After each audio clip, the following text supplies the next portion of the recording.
তোর নিজেরই তো বুট নাই রে, তুই আবার আমার আইসস নেতা বানাইতে?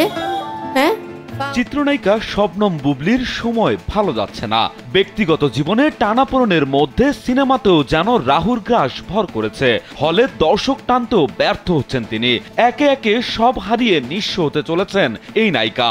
দর্শক খরায় বুবলি অভিনীত ঈদুল আজহায় মুক্তি পাওয়া সিনেমা রিভেঞ্জ মুখ থুবড়ে পড়েছিল। এই ইউনিফর্মটা আমাকে দেওয়া হয়েছে দেশের সেবা করার জন্য। বুবলির রিভেঞ্জ সিনেমাটি মুক্তির পর তার অভিনয় থিয়েটারে দর্শক টানতে পারেনি। অর্থলগ্নি ও সম্মান টেকাতে নায়িকার সঙ্গ ছেড়েছেন সিনেমাটির নির্মাতা ইকবাল। 40% শুটিং শেষ হওয়ার পরেও বিট্রে সিনেমা থেকে বাদ দিয়েছেন বুবলি ও তার জুটি জিয়াউল রোশানকে। ওয়ালটন ফ্রিজ কিনে অনেকের মতো আপনিও হয়ে যেতে পারেন মিলেনিয়াল। সেরা পণ্যের সেরা অফার। এভাবে নায়ক সহ বুবলিকে বাদ দেওয়ার সিদ্ধান্তে অনেকেই বিস্মিত হন। যদিও পরিচালক ও প্রযোজকের দাবি, অর্থলগ্নি করে পুরো টাকা যদি লোকসান হয় তাহলে তারা আর ঝুঁকি নিতে রাজি নন। সেই রেশ কাটতে না কাটতেই আরেক সিনেমার প্রজেক্ট থেকে বাদ দেওয়ার সিদ্ধান্ত নিয়েছেন মায়াদা লাভ সিনেমার পরিচালক জসিমউদ্দিন জাকির। বুবলিকে নিয়ে শুটিং শুরু করলেও এখন তাকে ছাড়াই আগাতে চান সিনেমার কাজ।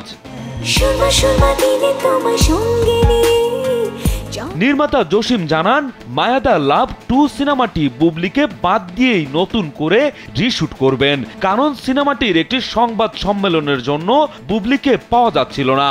এদিকে সিনেমাটির মুক্তির উপলক্ষে সংবাদ সম্মেলনের জন্য নায়িকার সঙ্গে যোগাযোগ করতে গিয়ে নির্মাতা দেখেন বুবলি তাকে ফেসবুক থেকে আনফ্রেন্ড করে দিয়েছেন। হঠাৎ করেই তার এমন কাণ্ডের কি কারণ থাকতে পারে তা বুঝে উঠতে পারছিলেন না এই পরিচালক। তবে এ নিয়ে তার কোনো মাথা ব্যথাও নেই।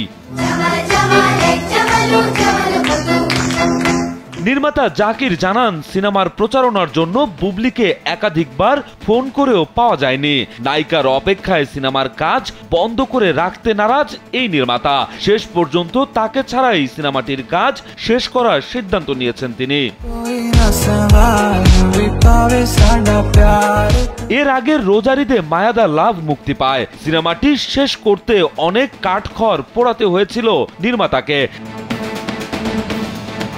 এরপর এই নায়িকাকে নিয়ে শুরু হয় সিনেমার দ্বিতীয় পর্বের শুটিং। তবে কথা মতো কাজ করছিলেন না বুবলি। সিনেমার কাজ বন্ধ রেখে তিনি পরিচালকের সঙ্গে যোগাযোগ বন্ধ করে দেন। তবে শুধু বুবলি নয়, বাদের তালিকায় নাম রয়েছে আরো কিছু অভিনয় শিল্পীরও। রাজু আহমেদ, কালবেলা।